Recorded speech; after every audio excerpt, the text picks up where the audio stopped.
If you have questions along the way, please do put your questions in either the chat or the question box, and we will try to address them as we come in.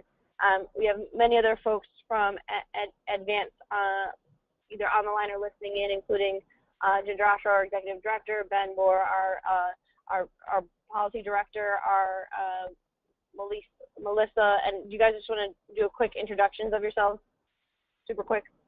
Hi, good morning, everyone. This is Untitled Chapter, Community Engagement Organizer here in Advance, Illinois. Hi, everyone. This is Melissa Figuera, Policy Associate at Advance, Illinois. Great. So we'll get started. So we're going to go into the second slide.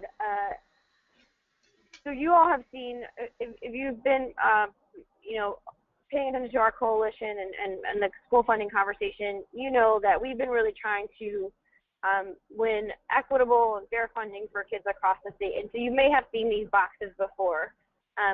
We know that what we want is to go from a current funding system where we spend the least on the kids that need it the most to one that is much more equitable. And so that doesn't mean necessarily giving all kids the same funding level. It does mean giving kids the resources that they need to be successful, whatever those different resources are. And so that's what this last box is, right? Equitable and adequate funding, getting students the resources that they need to be successful. And SB1 and the evidence-based model is designed to do just that. And again, as you'll see throughout our presentation, different from Equal, very different from our current funding system. There's finally a path to equity and adequacy in Senate Bill 1. We'll go to the next slide, and I'll let folks click through. So Senate Bill 1 is based on the evidence-based model for school funding. We'll go into in a little bit what the elements of that make up that model are and how we use them to calculate a unique adequacy target for each school district across the state, and how we drive dollars through the model to get to adequate funding over time. But you'll see, right, as folks have seen, we've done these kind of analyses before of what's happening to low-income students across the state. We break that out into 5 parts, our quintiles. How are we doing by our wealthiest students to our neediest students? And then we pull out CPS just to show, because it is about 20% of the students. And we know that our system right now, this shows exactly what the boxes do, that when we look at all the resources, we're not spending enough on the students who have the greatest need, and that we have a big gap to what we now have is our adequacy targets for across the state. And so Senate Bill 1 is designed to address, to tell us exactly what those adequacy targets are and help to address how we close those gaps. I will say again, for the first time ever, we have adequacy targets in the state of Illinois, and a method by which we can address them. And equity and adequacy, as we've defined them kind of throughout this many-year process, is really not just about getting more dollars to needy students or low-income students. It's about getting enough, right? It's about getting what those students are going to need, and research shows they're going to need to be successful. And so that's what this model does. So we go to the next slide. When we say, how does the evidence-based model in Senate Bill 1 work? So you'll see 3 districts. They're going to be very different districts, just like we have different districts across the state. And what we have is a calculation of an adequacy target. And Melissa will go through this in more depth in just a minute. But for the first time ever in Illinois with Senate Bill 1, we are able to answer this question of how much does providing a high quality, cost of education, how much does it cost in every district across the state? So we have a way to calculate what we should be spending based on student needs and research-based practices. Then the next question is, well, how well funded are we? Where are each districts in reaching that adequacy target? How much can the district contribute locally, and that's how much local wealth do they have, and are they able to access to contribute to the cost of public education in their district, right? How much does the community have? And then, because for those that have been with us for a long time, We've asked, like what kind of state dollars are districts already getting. We've heard the message, no red numbers, no districts can lose money. And we know that, in Illinois, the state spends about 26% of the total cost of education, when most states cover closer to half. And so we know we need investment. So the base funding minimum really ensures that no students in any district lose money. And so those two elements, local capacity and base funding minimum, go into understanding how well funded is my district currently and our districts across the state currently.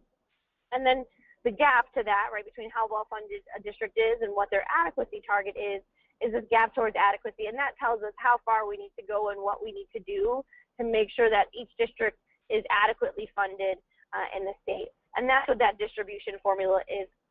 Really, as you'll see, just like in these boxes, students who have the greatest need, districts that have the greatest need, are going to get the most new dollars. Has been one of our principles for a long time, that we've got to drive dollars into those districts that are most severely under adequately funded. And that calculation of adequacy really is the same for all.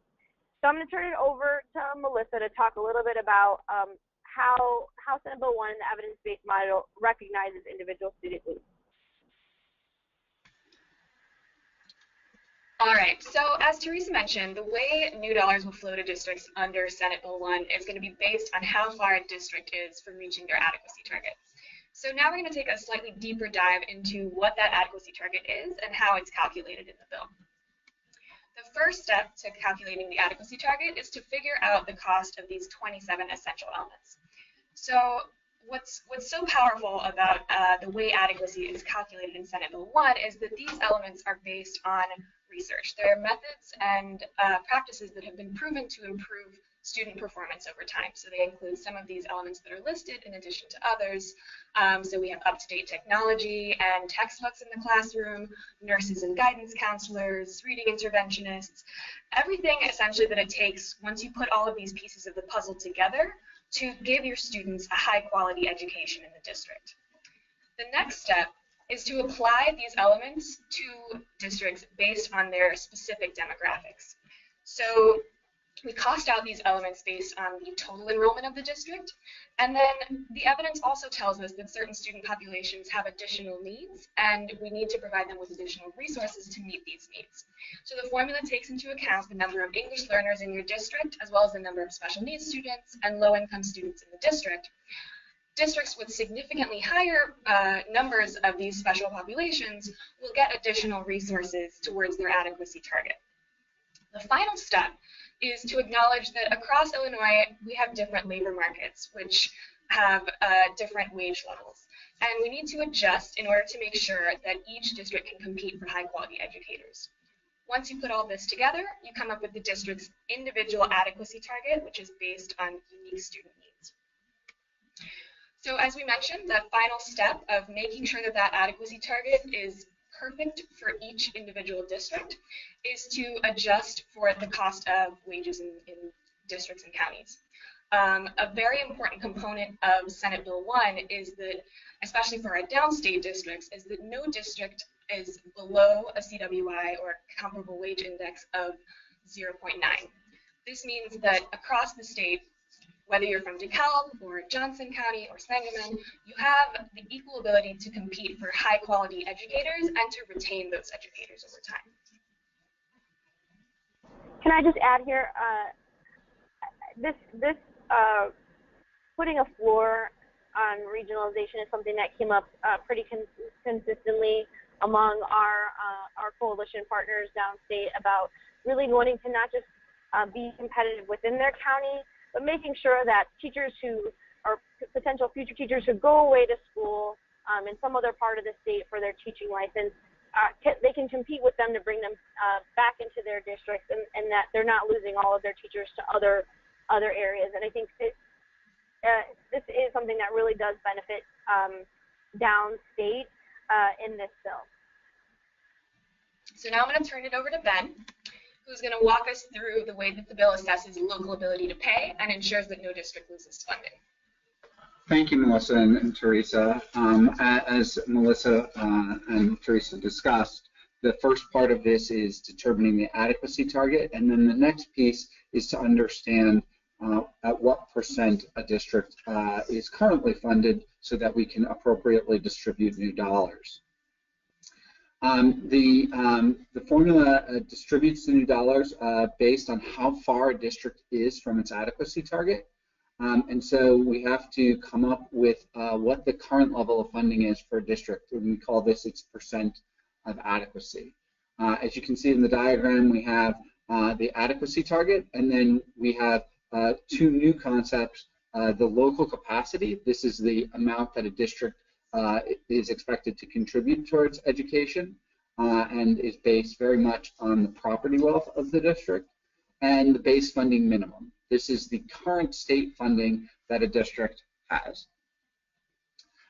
So that combined allows us to come up with an adequacy percent. So in this example, this is a district with an adequacy target of about $12,000.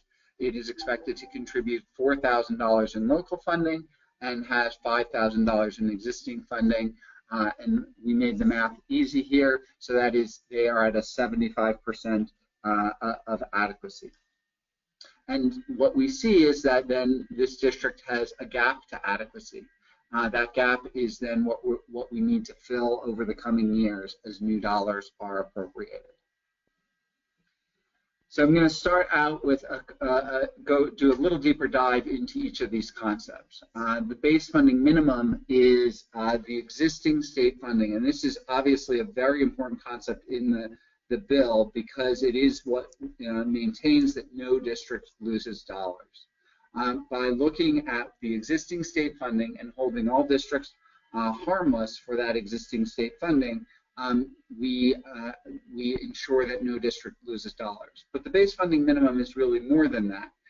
It is actually what is the base for funding moving forward. So as a district gets new dollars in upcoming years, those dollars are added to the base funding minimum as well. And that allows us to build over time towards adequacy with state dollars. The second concept to dive a little bit deeper in here is the local capacity. And this is a measure of how much districts are expected to contribute to their funding.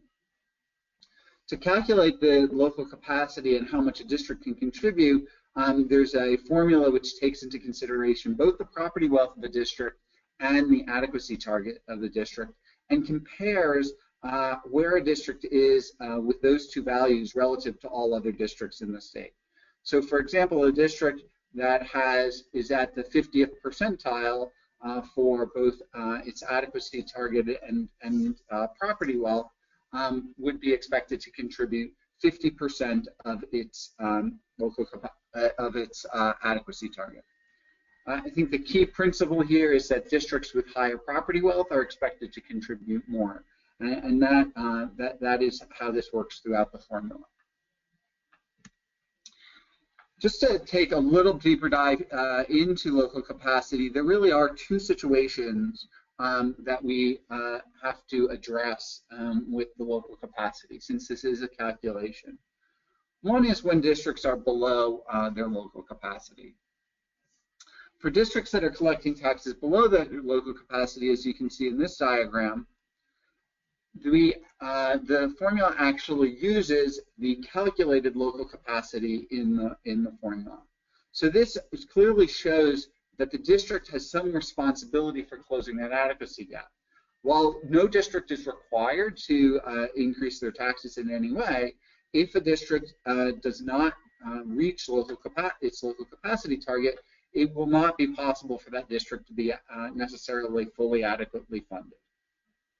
If a district raises more revenue, they don't lose any eligibility for state funding in this context until because they have not yet reached their local capacity target. So then we have the other situation, which is that districts that are taxing above their local capacity target. For these districts, their real receipts, the tax dollars that they actually collect, are actually adjusted down to the local capacity. And this is actually done based on the percent of local capacity that they actually are able to contribute. So even though these districts are more adequately funded, so because they have these additional local taxes, they will still get more state dollars than if their full taxing ability was taken into consideration in the formula. And districts like these can lower their taxes and be eligible for even more state funding moving forward. And to complement this, there is also a property tax relief pool that provides a mechanism to allow districts to lower their taxes, and we'll talk more about that on the next slide. So we have these two different ways of looking at local capacity, two different sets of districts, and they're treated slightly differently to get as realistic a picture of adequacy for each type of district. So to complement the formula and the fact that districts get dollars through the formula, while recognizing that there are districts in the state that tax themselves above their local capacity, SB1 creates a fund to provide property tax relief to districts. It should be noted that this is not a full property tax solution. There is obviously a wide range of tax rates around the state, and the taxation system itself is inequitable. But what this does is it really focuses tax relief on those districts that are high tax but low capacity. These are districts that have needed to raise their taxes just to keep pace with rising educational costs in their districts. These high tax districts can apply for state funds to replace a limited amount of their local tax dollars each year. So this is really focused on those low capacity districts. And the way it's focused on those low capacity districts is that the amount of tax relief that a district gets is very much based on the level of capacity that that district has. So for example, a district with 20% local capacity, this is a district that's expected to contribute about 20% of their overall adequacy target. The rest of the money that they would expect to get would be from the state, and this is generally because the district has low property value. That district would receive 96 cents from the state for each dollar of tax relief they provide. As you can see, this is a reasonable deal for a district with local capacity. But as the local capacity for a district rises, that trade-off becomes less ideal, and we expect that the districts will have to make somewhat of a decision about this. Remember that these districts are often getting education dollars as well, so overall we would expect that districts would not see any loss of overall education funding year to year. The last point to add here is that the dollars that the district gets for this property tax relief will be added to their base funding minimum. And that base funding minimum, as we discussed earlier, is something that is a hold harmless every year forward. So this provides real security about the dollars that are provided in tax relief. So just to put a sort of, we talk about a limited amount of state dollars to sort of operationalize that. Unit districts in the formula can lower their tax rate about 1 percentage point a year. This fund exists and can be funded over multiple years, but in any 1 year, a district can only lower their tax rate by 1 percentage point. So for example, a district with a 7% operating tax rate could lower their tax rate to 6%. That's a pretty significant reduction, and if it can be done over multiple years, we can see those districts really come in line with state averages for tax rates. So let me just add. Yeah, go ahead, Teresa. Right, because this was a question yesterday that no districts are mandated to do this, right? This is something that if you're eligible for a district or community can opt in to lowering their taxes. So this is not a mandate that if you qualify that you must do this. again, just want to emphasize, not a mandate. And then go ahead, then we can talk briefly about this map. Yeah. So what the adequacy target, and Melissa did a wonderful job sort of explaining how, unique this adequacy target is, that it is really evidence-based, it really links in to student achievement. As we look at that across the state, this picture provides us with an understanding of across the state how well districts are doing towards adequacy right now. And as can be seen, most districts are quite far away from adequacy right now. And so there is new funding required, and we'll talk about how that funding is distributed. But it also, that is one of the key reasons why no district should lose funding. Really, this is building towards adequacy for all our districts. There's, as we look at any individual district, they may have state funding, but it's not nearly enough to get them to where they need to be for adequacy. And building towards adequacy is a key reason for this formula. So with that, we wanted to talk a little bit about how the formula treats Chicago Public Schools. That's obviously been a conversation that has been widespread, and felt it was valuable to sort of highlight the different features there in particular. In particular, how the formula tries to account for Chicago Public Schools in a manner that actually treats Chicago very much as other districts across the state are treated. Teresa, I don't know if you had anything to add in there, but I can move on to the slides. So yeah, I think you should move on to the slide. I want to say just quickly because I know that there's one bill out here.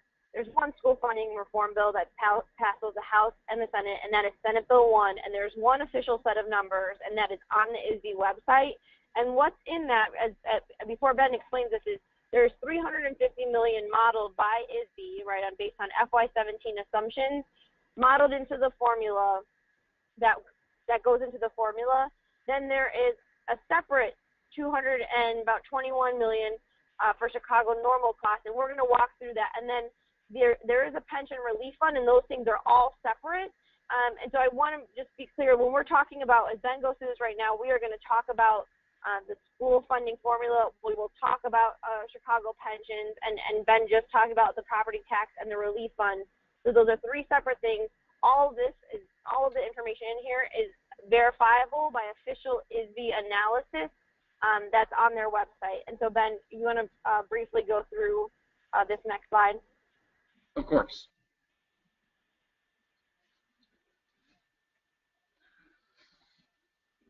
So as we talk about Chicago, there are a few things in the existing funding that are different for Chicago than they are for others. And so the goal here has been to actually remove those differences in how Chicago is currently treated. So the first one is that Chicago gets a block grant, and this block grant is a set percentage of categorical funding in the state. What the new formula does is it actually ends the block grant for Chicago. CPS, like every other district in the state, will now get its dollars for these categoricals, and this includes some special ed funding, some transportation funding. We'll get that funding, like every other district in the state, through the claims process.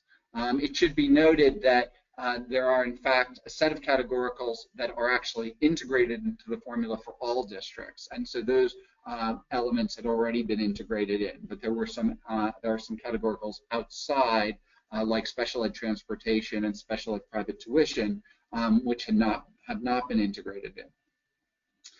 So CPS's existing funding for those categoricals is then included in the base funding minimum, so that Chicago students don't lose money. This is in much the same way that when we look at something like special ed personnel, that funding is integrated into the base funding minimum for every other district. So this is the same approach that is used for existing funding for every district, really creating that baseline of state funding that allows us then to calculate adequacy for that for any district in the state. As noted here, that approach is exactly the same approach that we're taking for all the other districts in the state.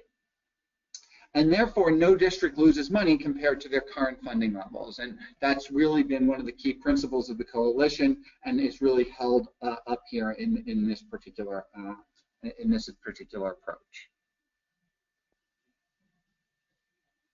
Just to quickly show that in diagram form, as we see here, Chicago's adequacy target is $15,415. This is in line with the fact that it is a high-need district. It has about 84% low income and significant EL and special ed populations. It has a local capacity like every other district in the state based on its property wealth, and an existing base funding minimum.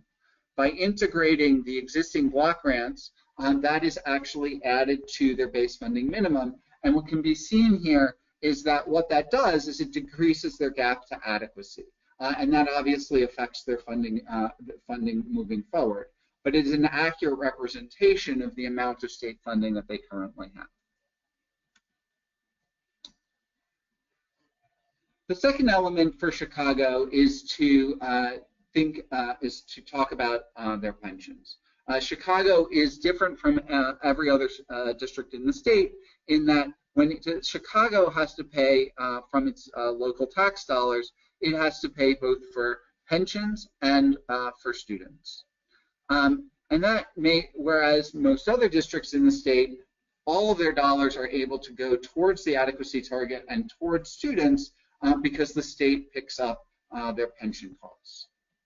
And just to put a little bit more detail on that, statewide, teachers are part of a system that's called the Teachers Retirement System. And this makes payments for both the pension normal costs, which are those pension costs for teachers that are currently in the classroom, and for unfunded liability. And these are this is a pension payment that's necessary to ensure that the pension system is whole. Whereas in Chicago, go ahead, Teresa. No, go ahead and finish, Ben. Okay. In Chicago teachers are part of the Chicago Teacher Fund, and CPS is actually, Chicago Public Schools is actually responsible for all pension costs for the Chicago Teacher Pension Fund right now. So let me just add, because I know this has been a source of confusion as kind of all this messaging circulates across the state. What covering the normal cost of pension does, it's been compared to like paying a car payment, and you get your little slips and you're supposed to make your payment every month.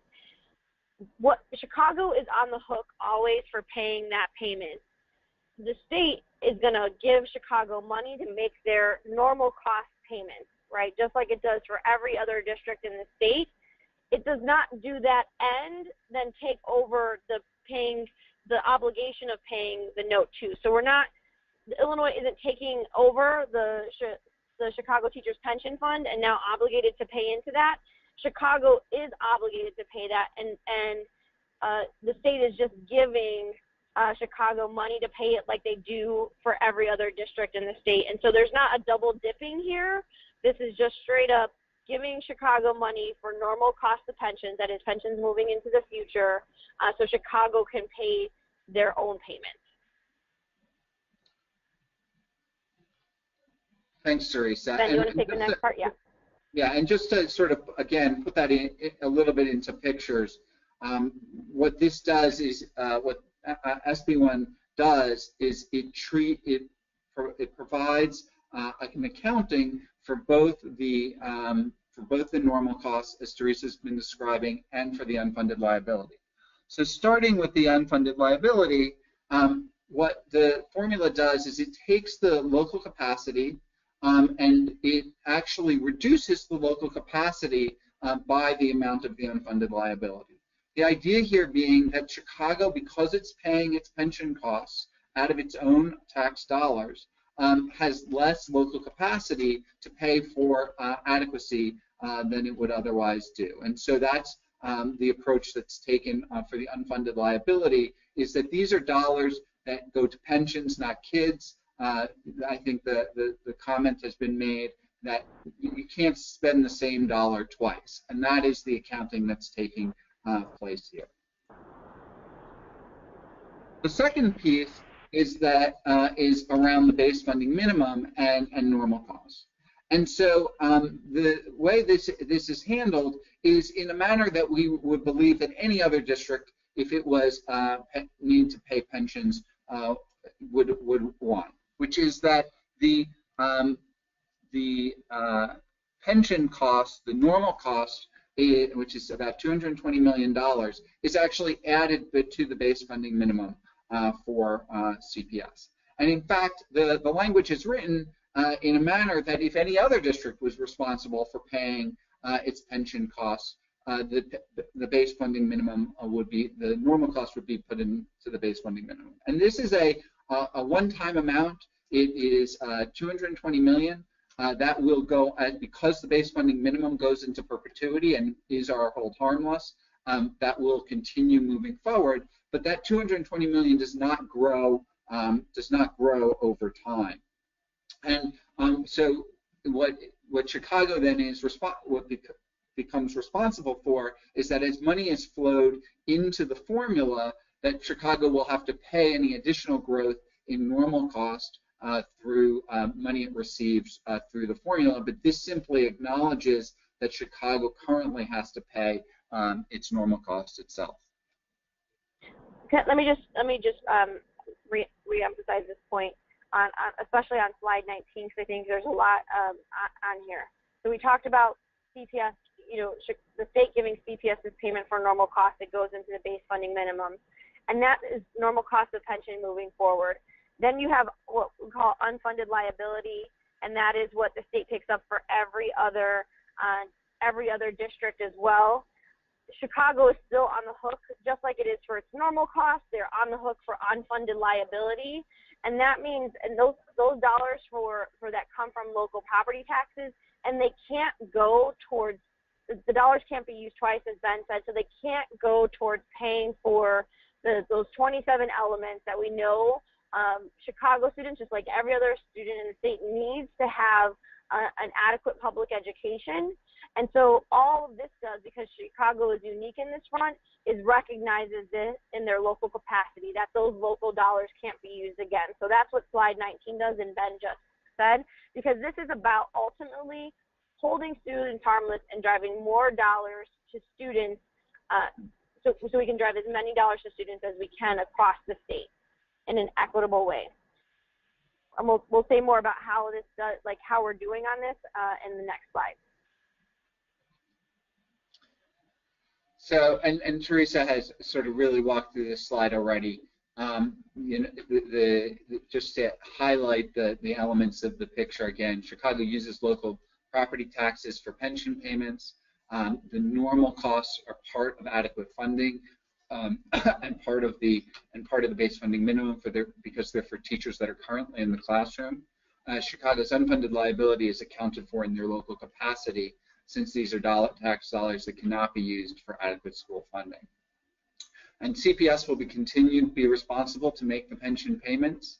And in fact, the way the bill is written, if any other district was required to pay its pensions costs, SB1 would treat that district the same way, and which provides security to all districts.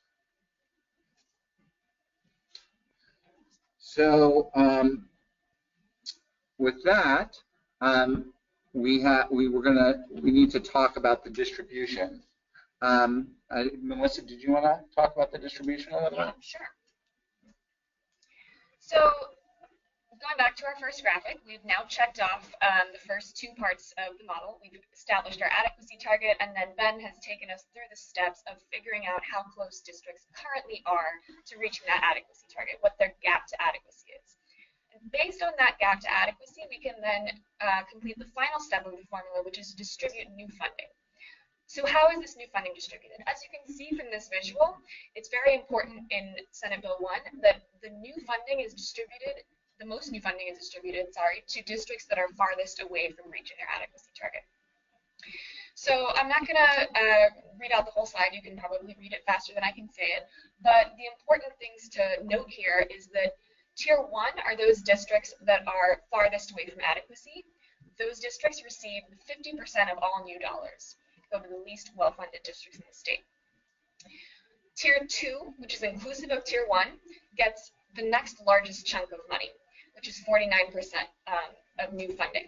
So 49% of new funding goes to all districts below 90% of adequacy. Then we have districts in Tier 3 and Tier 4, which are either very close to reaching adequacy, between 90% and 100%, or that are already above adequacy. And as we mentioned before, the unique thing about this formula is that while it is equitable and is driving more resources to those districts farthest from adequacy, we're also giving new dollars to these last couple tiers, but it's going to be significantly less money. And then finally, the hashtag no red numbers, no district loses money. Not a single district in the state loses money through this formula. So we've gone through the mechanics of Senate Bill 1, and so we kind of have a better understanding of how it works now. And we know what the intentions of the bill are, but kind of the proof is in the pudding, right? So at the end of the day, we need to look at the data and see what the numbers are telling us about where money is actually being driven by this bill. And so, as Teresa mentioned, the State Board of Ed has released a model that shows the distribution of $350 million new dollars based on FY17 assumptions. And we've analyzed this based on our core equity principle, right? Our core principle is that the most new dollars should be going to districts with the greatest need, based on low income percent and property wealth. And when we look at the SB numbers, we see that Senate Bill 1 is doing that very successfully. So the vast majority of new dollars, over 85%, is going to districts that are over 50% low income. On the property wealth perspective, almost 70% of all dollars are going to districts with lower than median property wealth. So the dollars are being driven to the right places. Finally, I'll just quickly note that CPS receives about 20% of all new formula dollars. And this kind of jives with the fact that CPS serves 19% of the state's students. It aligns pretty well. And it's also worth noting that they serve a third of its low-income students. So those needs are clearly high.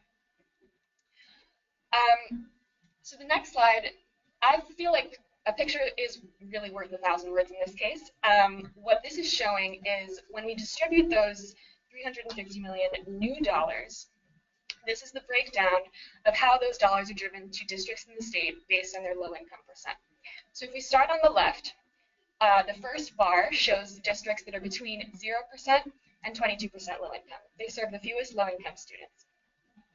As we work our way up to the right of the chart, where we have districts that are serving 66 to 100% low income students, we can see that the money is being driven to districts that have the highest low income populations.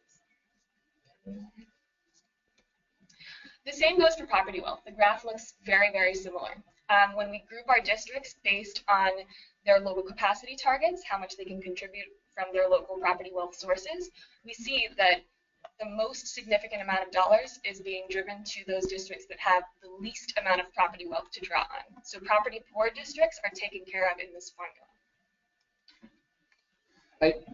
Just to sort of put a finer point on all of that is, we continue, very much the goal of this is that Illinois is really the most inequitable state in the country. As folks know, we spend about 81 cents on the dollar for low-income students versus non-low-income students. And in addition, a significant portion of that is driven by the fact that we have districts that have significantly less property wealth than other districts in the state.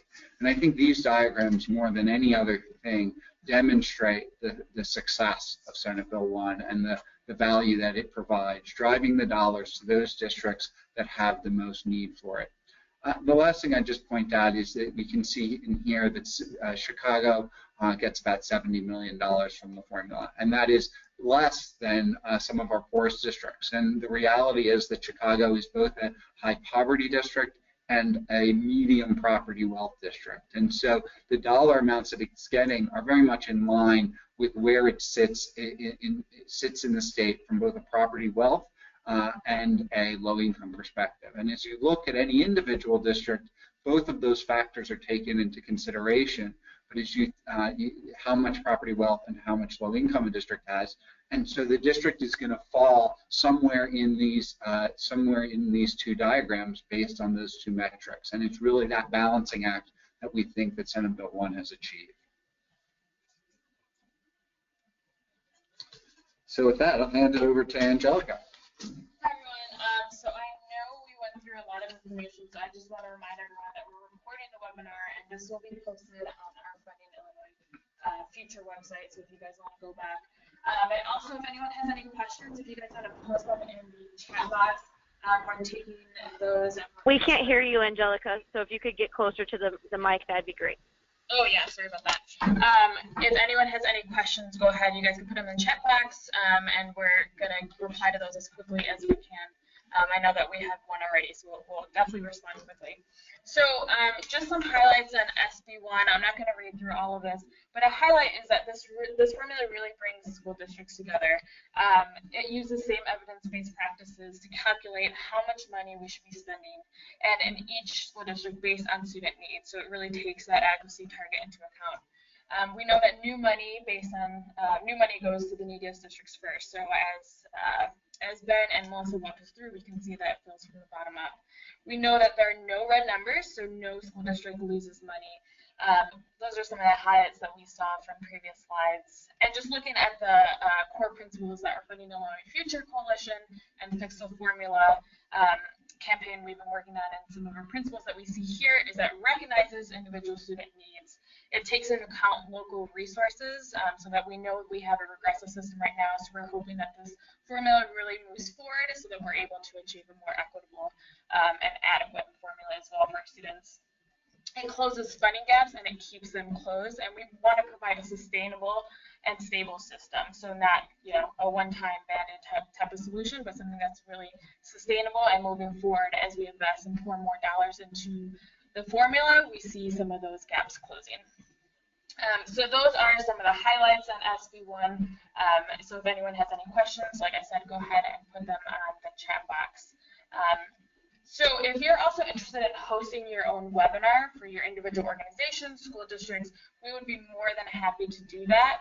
We know it's a lot of information, so if you're interested in hosting a webinar, or whether that's a town hall as well, we would be more than happy to go out and answer some of the questions face-to-face. But if you're interested in doing that, go ahead and reach out to us. My email is there, and you can contact us.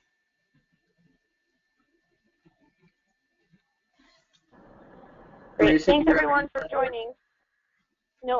Thanks everyone for joining. Please do, those of you on, put your questions in the chat box. We'll send you an email directly after this with the answers, and feel free to reach out at any point if you have any questions. We will post this webinar on our website. The one from yesterday is posted there as well, just as soon as we have it downloaded and then re-uploaded. So thanks everyone. I hope you have a great Thursday.